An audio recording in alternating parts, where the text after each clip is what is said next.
welcome to another episode of We're Not Wizards. We're back. I know. It's like, where have you been? You haven't done like 3 episodes a week for ages. Where have you been? Well, we've been moving house. And I've been leading up to the fact that we've been moving house for some time. So we've moved house. And so we're recording. And we're back. And we're here. And we thought that we might want to talk about it. And because I am now in my man cave or my games room or whatever you want to talk about, there's lots of geeky stuff. There's lots of nerdy stuff. So if I'm going to talk to somebody, I might as well get myself a little bit of nerd therapy. So it only felt right to get from Nerd Therapy, Nils the Red from Nerd Therapy. So hello, sir. Hello. How are you, Hello. sir? I am doing good. I'm home alone in the house. Well, that's good. Yeah, so you're able to sit around, do nothing, eat when you want, sleep when you want. Are you working this week as well? Are you off work as well? I'm off work. I have a summer holiday and so I'm just lounging around in the boxers, enjoying my life. Have you actually put on any trousers at all in the last couple of days? Are you just been purely been pants central? They left this morning, so yeah, and then the pants gone. Since then, it's been the hunt bit wearing your pants. Bye, honey. Lock the door. Click. Pants off. Oh. Just that bit of relaxation.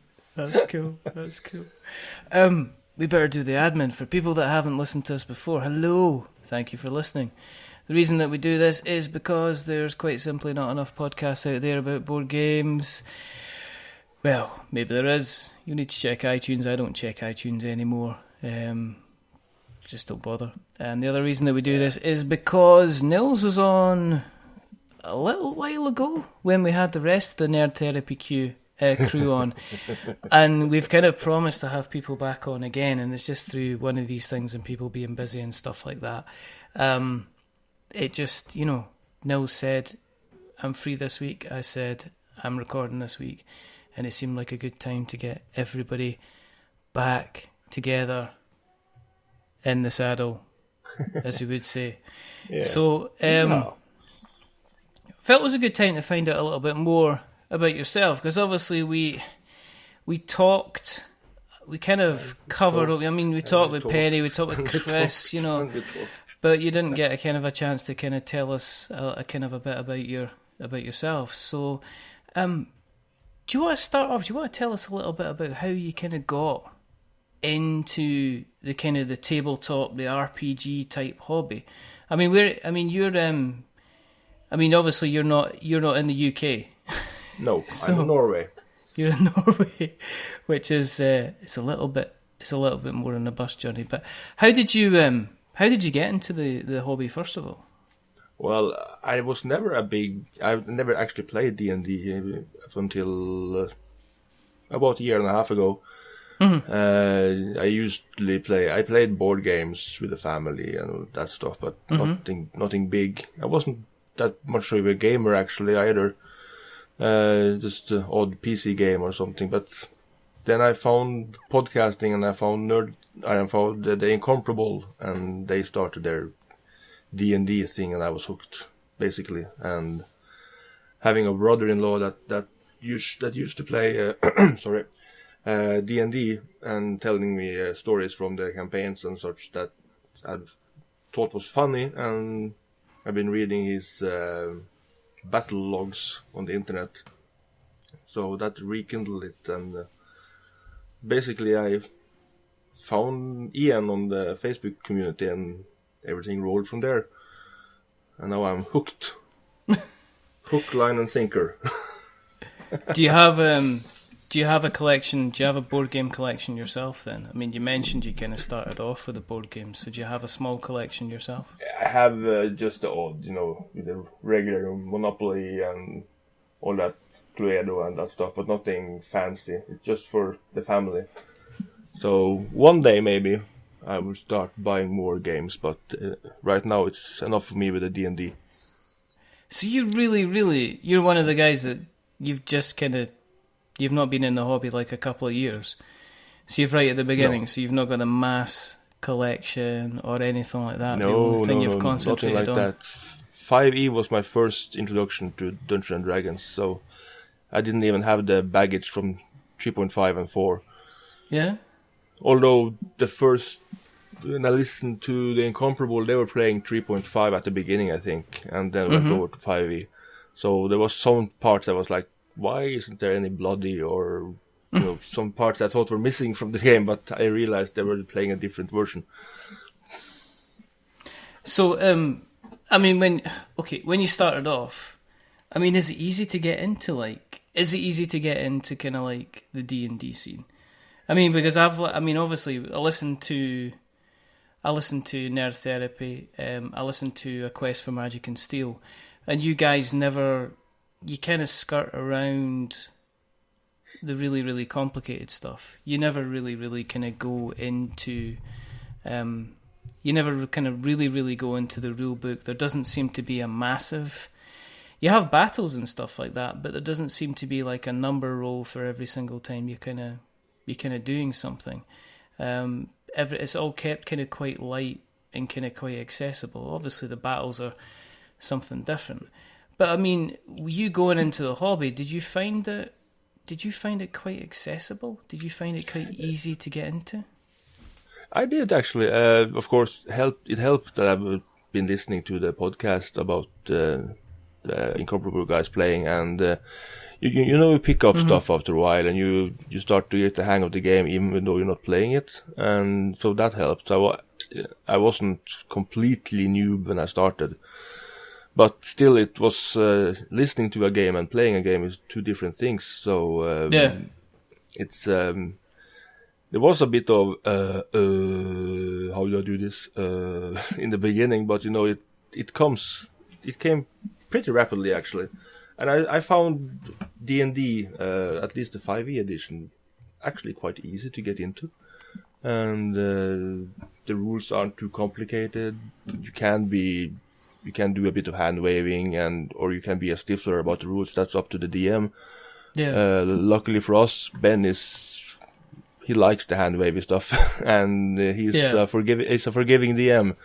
So we have had times we have to discuss the rules or how this thing works and how that thing works, but most of the time it's just roll for initiative and have fun.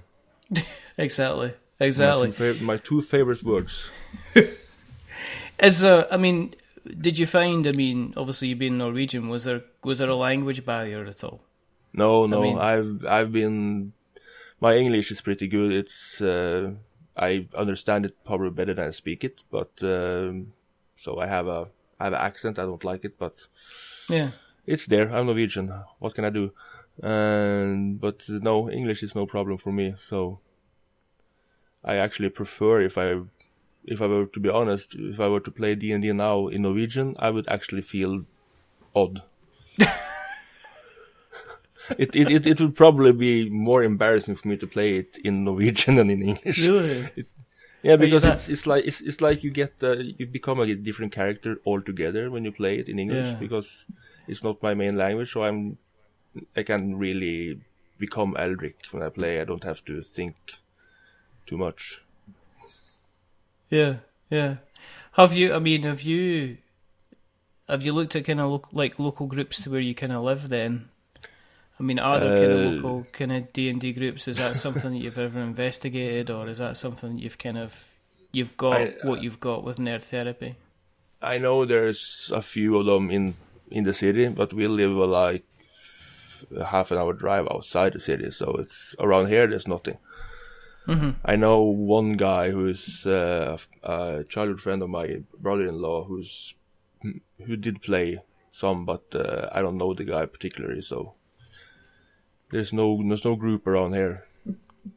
But that's okay. That's okay by me. I enjoy playing with the guys, so I don't need anything in the analog world, so to speak. You're quite happy. I mean, you I'm don't quite have happy. not got the massive collection of games and stuff like that anyway, so you're kind of free of having to worry about the kind of the cupboard space and finding the time to even kind of play the games and organise stuff. And I guess when you're doing it online, it's easier to kind of jump in, Yeah, it in is. and jump But, out. Yeah.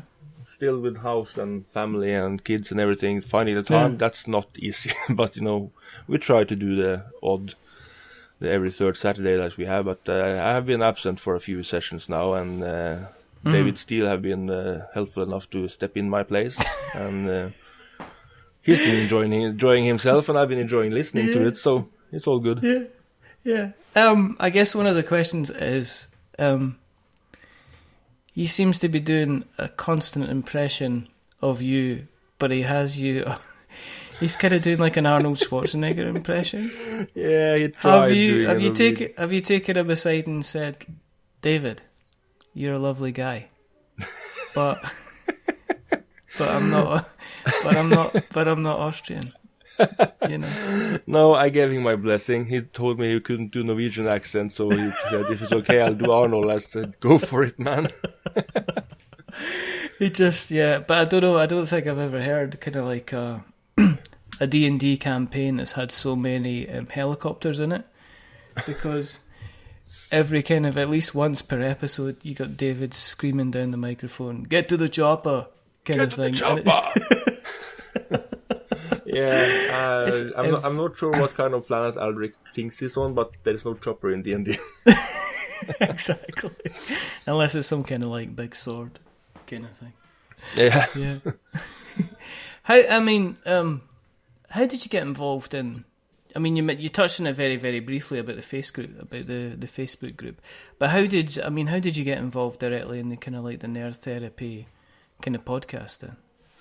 Well, like it's a long story, sort of. But we had the Incomparable guys have a D&D group. A Facebook group where they post stuff before they went over to Slack. Now it's kind of dormant, but back then it was a big thing. And Ian posted a post where he's bought the 5e core books and the player's handbook and everything. Mm-hmm. And me just browsing along, being a bit bored, thought, I want to play D&D. This guy has the books. Why don't we play? Yeah. And so I posted, and they kind of liked the idea. So all of a sudden we have 10, 15 guys talking, and out of the 10, 15 guys, we had 7 who joined us in the first session. And one of them fell away, and now we're 6 left, 7 including me.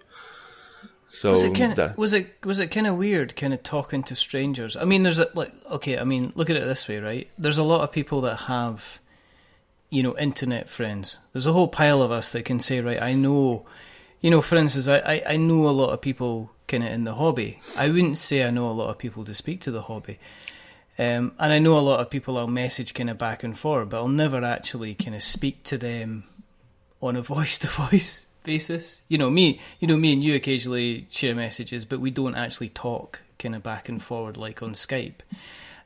Was it weird kind of you all kind of getting together for the first time and having that kind of conversation and getting kind of everything set up? Was there a lot of organisation to kind of get the first game going? There was a lot of scheduling, Americans, English people, everything. So it was a scheduling nightmare, but I don't know for the rest of the guys, but I like talking on voice. I prefer that from writing if I can, and we had been chatting to and from in Slack for a while, so we started to know each other, and like magic, everybody just clicked.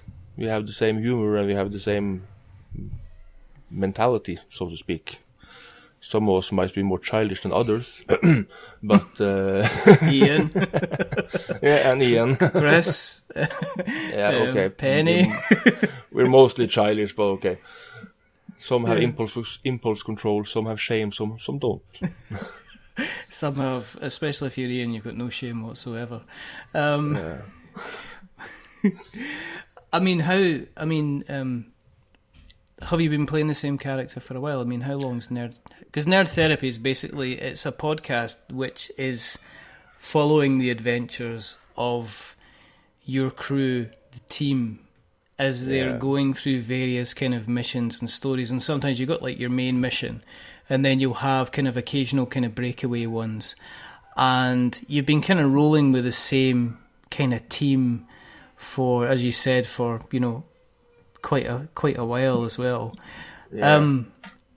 And the character you play is Aldrich, isn't it? Yeah. We had, just to break it down, we had the first session was with a different character. I had a Goliath that I made just for that. It was partly a pre-made character. So we started with that one, and that was just a one-off. So that's the first 3 episodes, and everything after that, we're up to 40 episodes now. So apart from 1 and 2, a few one-offs where some of us couldn't make it, or we had a special occasion, we've been playing with the same characters since episode 4. Wow. So we're in a campaign that supposedly takes, what did Ben say, 80 hours or something? Yeah. And he said with the speed we're going, we should be done by 2020. With any luck.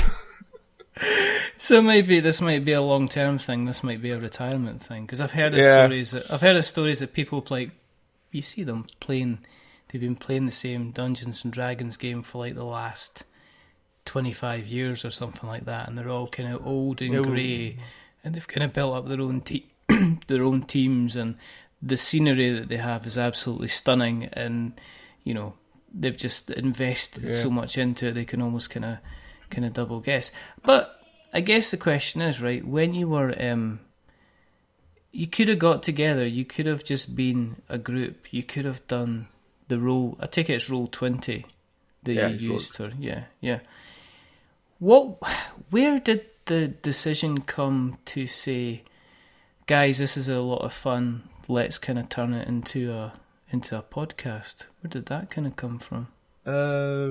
Well, the idea was to record it from day one, actually, and see if maybe Incomparable would do it as a bonus episode. And but we realized we were having really, really much fun, so we thought let's continue to do this. And after much debating, we found a name for the podcast and just started to release it under the DMPE. DVMPE. Yeah, that's right. Banner, and that's we're just enjoying it so much, so we thought we'll keep doing it. It wasn't for the listeners in the start. It was for our fun, and what people started to like what we do, and we have grown to become among the 3 top podcasts in the network every week. All right. Okay. Do you feel you're kind of like having to get involved in the promotion side of things as well? Because what I notice is a big difference between just creating the content and putting it out there and making sure kind of people are aware that you're kind of existing. Do you feel kind of like a bit of pressure because you're part of the team to make sure that you're helping to kind of promote the podcast and kind of taking part in promoting it? Because I guess, do different people in the team have different roles? No, we have Ian, he's the editor, and Ben is the DM. But apart from that, everybody just posts it we post on the Reddit, we do the Facebook thing, and Twitter is the big. I think this is the main place we promote, and then we do some guest appearances on other podcasts, and we talk to lovely people like yourself and enjoy the how do you call it, the mutual exchange of plugs. Yeah. Is there?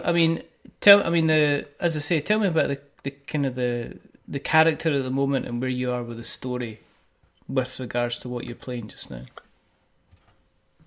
Okay, I'm playing Alric. He's a half orc. He's around 200 plus years, a bit old for his kind, That's that's because he ended up on the bad side of a wizard once, and he was trying to put a spell on him to turn him to a living undead, and he misfired or wasn't very good, and he just ended up not aging. So Elric doesn't age. Oh, right, okay. He's been stuck in his mid 30, 40 something since 200 years ago, and but he has amnesia. He doesn't remember who he is. All right. When he used to drink to remember. That's not something you usually hear, but that worked for him. But still being drunk for 200 years, even what you can remember starts to get fuzzy. So he decided to stop drinking, and now he just lives on adrenaline. That must have been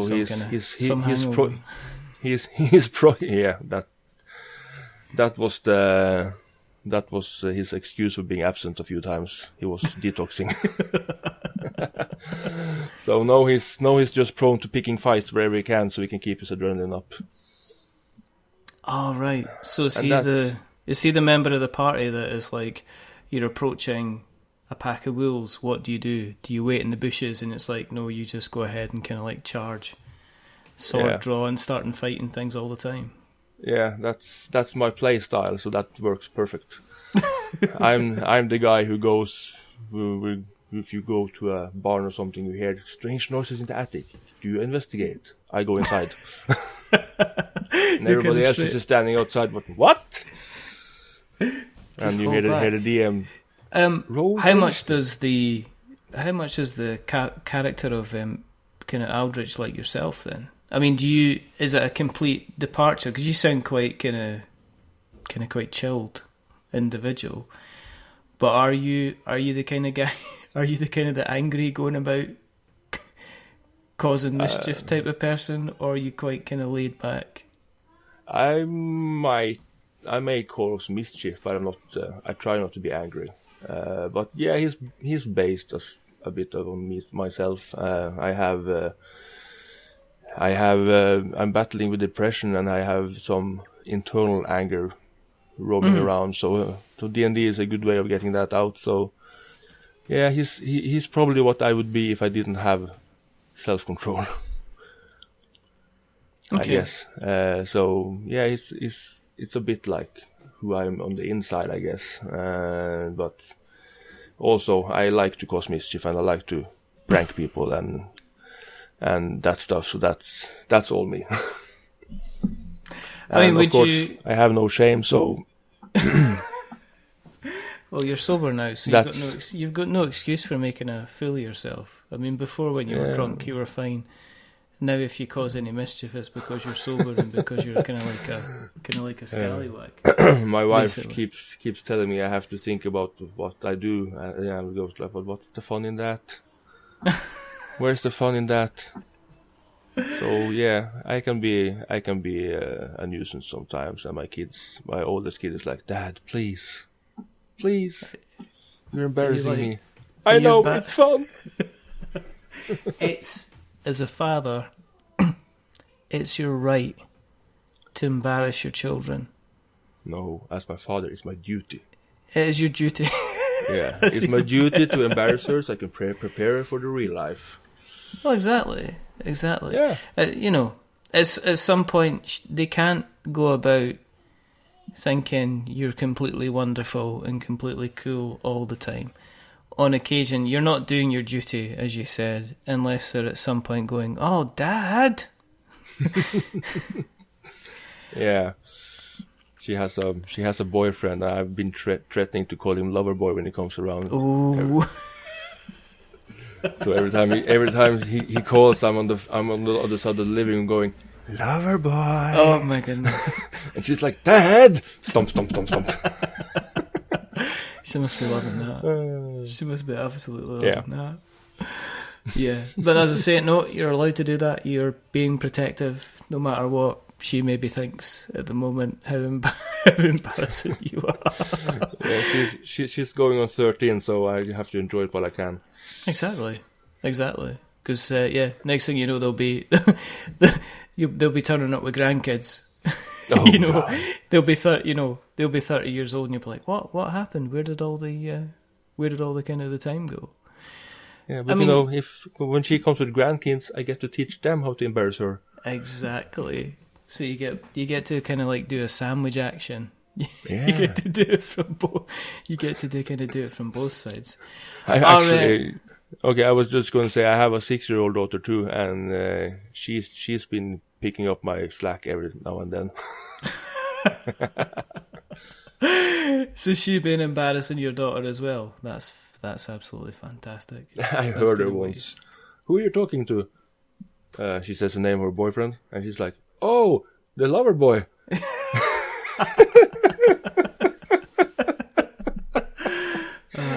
And I'm from the kitchen going, yes. Just like when she walks back through, you're like giving her a high five. Oh yeah, of course. You're giving her some extra pocket money as well. There you go. Yeah, here you go. There's a little reward for you as well. Yeah, have they? Have you played? I mean, you mentioned you got like obviously a small, kind of knowledge. Have they expressed any interest in kind of like D&D role playing, anything like that at all? Have you ever done any kind of smaller games with them at all? Well, my daughter, she's upset she can't listen to the podcast, but I say, when you're older, honey, you get to listen, but not now. Why do you swear a lot? No, that's not the case. There's all the innuendo. Exactly. Yeah, so she's not allowed to listen to it. There's maybe some of the bits that she's kind of like she'll not understand because maybe she's too young. But it's when you worry about when they are listening and they do understand, and you still think that they're too young to kind of understand, which is the kind of the scary bit. That's where she is. But she's been wanting to try it, and I just haven't been. I don't feel I'm that good that I can start DMing her. So the plan is maybe when my brother-in-law comes, we're gonna try to do a game with her and the younger one. Because he plays and his son plays, and his daughter has tried it once. So see if we can get the game together one summer, I think. And but we did try one of the Parsley games this fall, if you know about those. Yeah, okay. Yeah, I've heard of that. So I was the computer. They were she and my niece and nephew and my youngest were the player and was trying to do the go left, go right stuff. And it was fun. She liked it. We might try that again sometime. And what about yourself? I mean, have you thought about kind of doing kind of other campaigns, kind of maybe dropping in as a guest slot on kind of other podcasts yourself then? Well, I have been offered a guest role in David Steele's podcast when the time fits. Mm-hmm. So I'm going to try to do that, and then I'm hoping I can maybe find time to do the Vampire Masquerade that Tim is doing, but I haven't found the time yet. And and I try to do other stuff. We have some campaigns in mind that I hope we can do later. I really, really want to try the Lasers and Liches, the Retroverse. Okay. That's what Snicklesocks is working on, and that looks amazing. It's lizards and dragons and 80s and glam, and oh my god. Are you a bit of a goth at heart then? Are you? I love dragons, but more importantly, I love the 80s, and that's just pure 80s charm all over. So it just plays me every string I have. So I really want to play that sometime. But yeah, I'm not a goth. I am a metalhead. I love my heavy metal, and I have a soft spot for dragons. I have a dragon on my arm. I have a shit ton of dragon jewelry I use. Really? So, but yeah, it's kind of in the DNA when you listen to progressive metal like I do. What kind of music are you? I mean, what kind of bands are you listening to then? Dream Evil is a Swedish band. I have Sabaton, it's also Swedish, and Hammerfall, Stratovarius. Yeah, I Okay. like the melodic type stuff, and preferably I like it if they have a female singer. I'm thinking female singers and metal, that works perfectly. Yeah. Okay. Okay. Have you ever played in a band yourself? Then, have you ever picked up a guitar, sang yourself? No, I don't play any instruments, and my singing voice, let's just say, crows run away. But if the volume on the stereo is high enough, I will sing, but it's because nobody can hear me. So is that what you're going to be doing this week then? Are you by Probably, yourself? probably. And I am going to do a show with the desk chair musical. All right. We're going to do the Buffy the Vampire Slayers episode once more with feeling. I told Danny if I don't get to play Spike, I'm going to take a flight over to USA and I'm going to kick his ass. So he said, "You're Spike." They're going to bring somebody else in to play Spike. Yeah, we're gonna do it on Skype. It's like we do the whole episode, lyrics and Oh, wow. Talking and everything. So it's like a musical / play thing. Yeah, it's because anyone's not aware, and this seems to happen like on every kind of maybe supernatural type show. Is there's always seems to be an episode where everybody gets kind of like caught in some kind of spell, which they end up singing. I love that. Every single thing. I can't. When's the last time I saw it? I'm pretty sure the last thing I saw was like some kids' cartoon, which was like a Transformers Rescue Bots thing, where everybody kind of got infected with some kind of computer virus, and then everybody was kind of ended up kind of singing. It was just like this. I think Castle had that episode like that too. I'm pretty sure they all do. I'm pretty sure what happens is when they get to like maybe season 4 or 5, when they've just had the really big kind of face off against the big bad guy, and then season 5 they're kind of wondering what to do next. I'm pretty sure that there's a temporary writer that comes in and just, sneaks up to the ideas board and sticks a post-it note on the whiteboard that just says, "Make everything a musical." Yeah, and then he's just fabulous. And so are you practicing for this? I've been listening to the soundtrack for that thing for years already, so I have the song pretty much down. Yeah. And but yeah, I've been practicing a little. I've seen that episode so many times I can't even count it. What do you think of the news of them remaking it then? Like I said on Facebook, there's no Scooby Gang, there's no Buffy. And that's what you're sticking with? That's what I'm sticking with. They can remake whatever they want, but if there's no Sarah Michelle Gellar or no Spike or no all the other guys, I'm not watching it. It's gonna soil my memory. Are you just gonna not even watch it then? No, I'm not watching. I'm rewatching the old one. Do you watch other things like Supernatural as well then? I never got into Supernatural. I've seen some episodes. I like it. I think the two guys are hilarious together. Yeah. And but I haven't watched the whole show. But it's on my list. I have watched. I'm the worst person because I listen to a podcast which is all about Supernatural, which is Monster of the Week, and I listen to it because the podcast is a good listen to, but I've never actually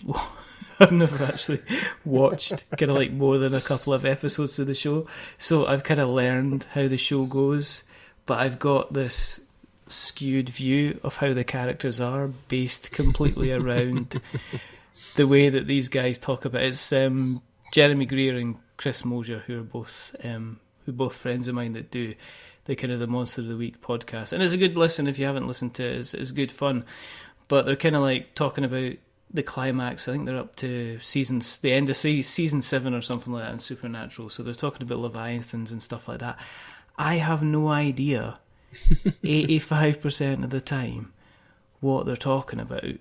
However, they kind of make it entertaining that you end up catching on. So I I kind of have a strange, because they're obviously describing what the different characters are doing.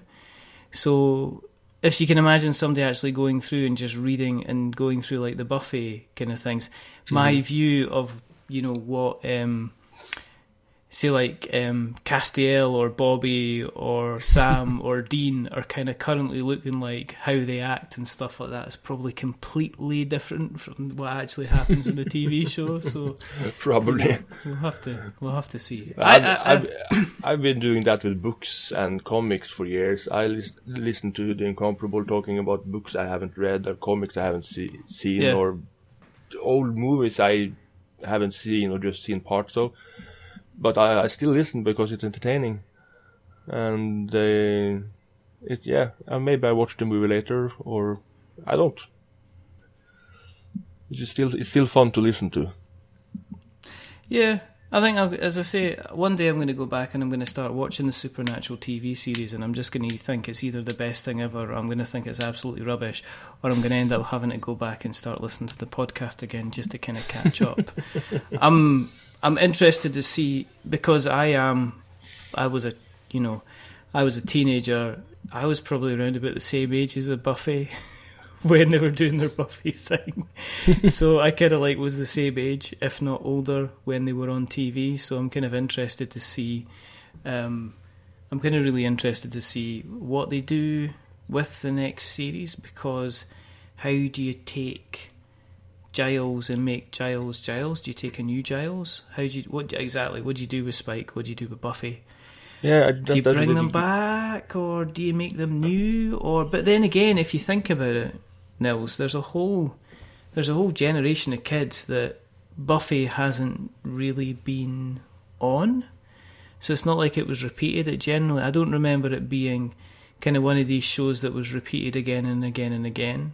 I don't think it wasn't the time of the cable TV where you'd have something that was on and then it was repeated like 5 or 6 times during the week. I think it was like Buffy was almost like an event thing in some places. Yeah, I think it's been in syndication for a little while, but not too much, I think. So yeah, there's a lot of kids who haven't seen it. I would prefer they watch the original one, but that might not fit them, being the... I would like to say the MTV generation, but that's not true. It's the Facebook generation or the YouTube generation. So maybe the pace is wrong for them. But still, I can't see how it would work. But I might be biased.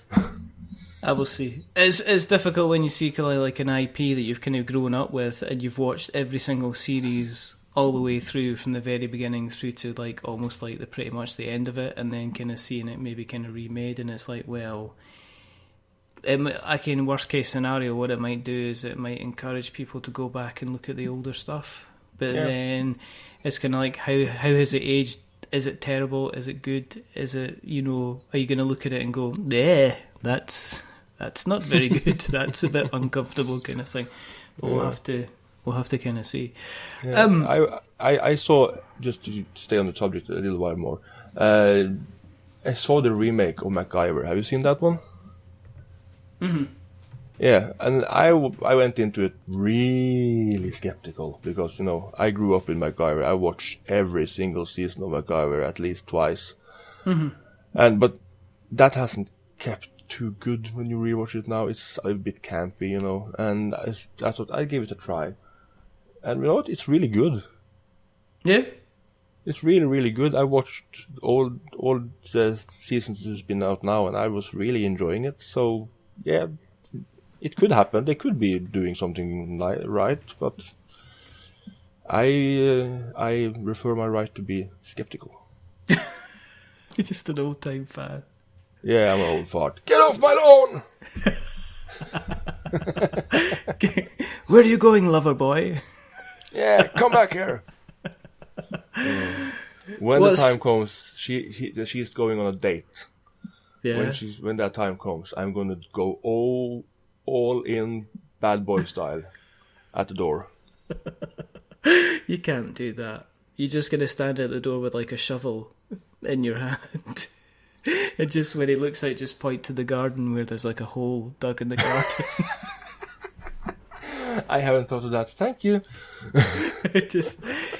and just say like 10 o'clock, not 1 minute later. Go on. I told my wife I want to get my dad's old shotgun. He has a shotgun that doesn't work, and I want to put it on a mantle above the door. So the first thing you see when you open the front door, it's the shovel, it's the shotgun, and underneath I want to put a shovel, and I want to write boyfriend material. No, you can't do that. You might as well have a hacksaw. You might as well have a hacksaw next to it and just say, "Do you see this hacksaw? You see this hacksaw? Really sharp. Cuts through bone in seconds." Oh dear me. That's we're getting kind of like into the realms of fantasy, which isn't the kind of the best place. If people want to catch Nerd Therapy, where can they find? I mean, how do they find you? Where do they go on the internet to find you guys? You can go to Twitter at Nerd Therapy Pod. Mm-hmm. Ian usually lives on that account, and we have our Facebook page, which is Nerd Therapy Podcast. Mm-hmm. And we have, of course, you can just search us up on any podcast catcher. We're on Stitcher, we're on iTunes. Just search Nerd Therapy.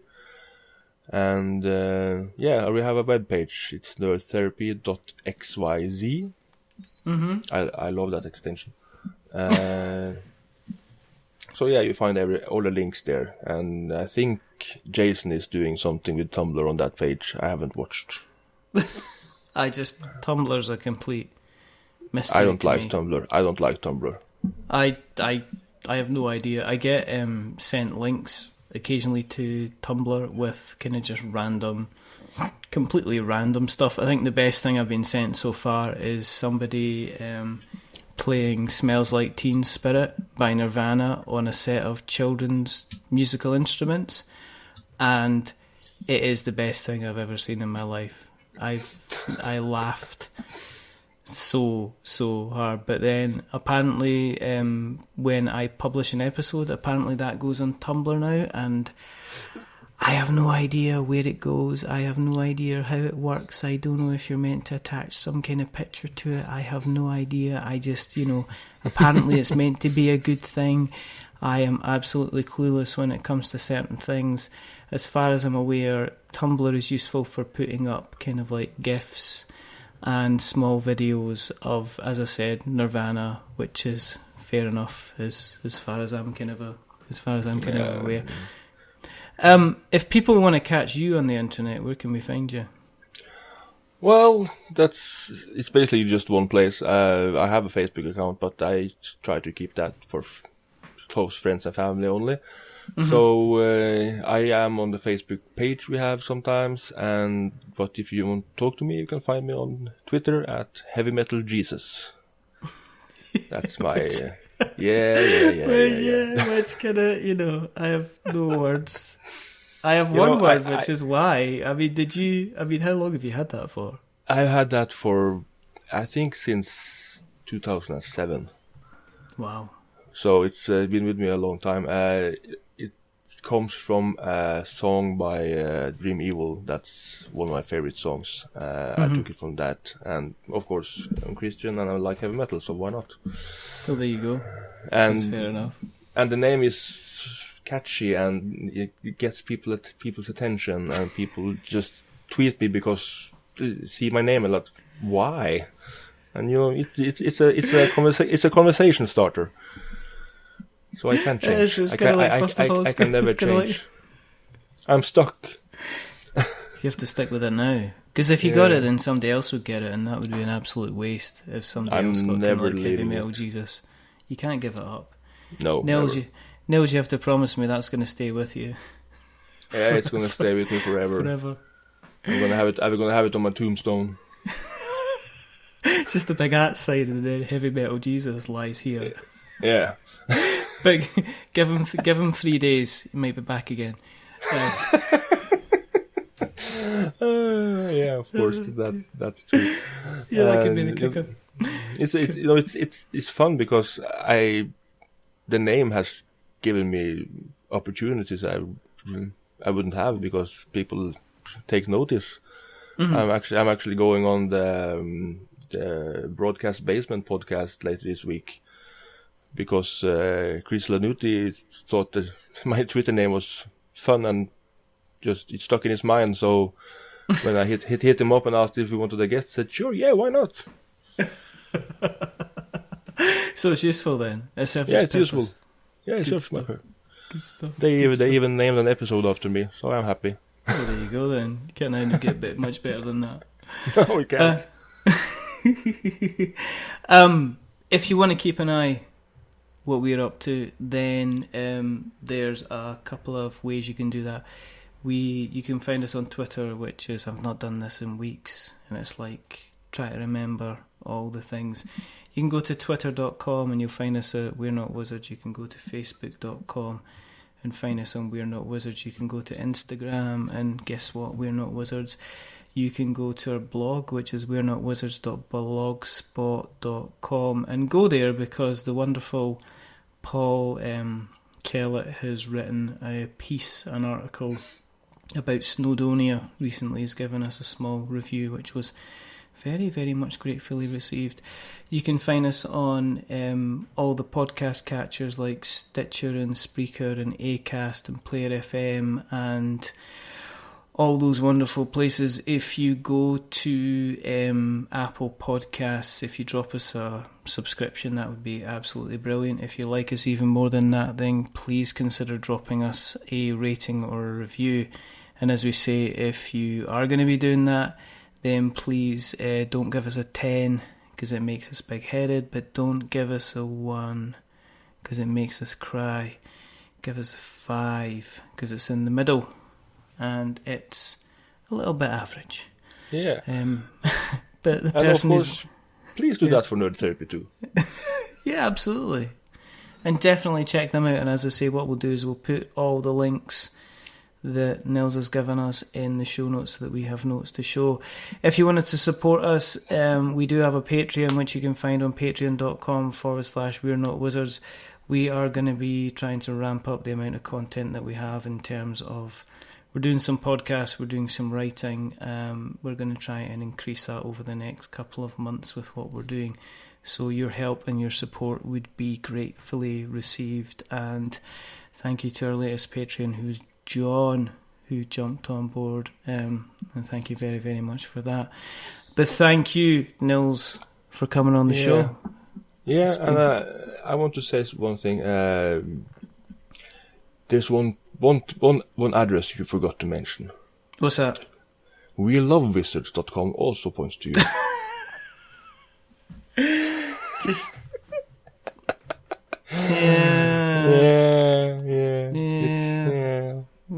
So you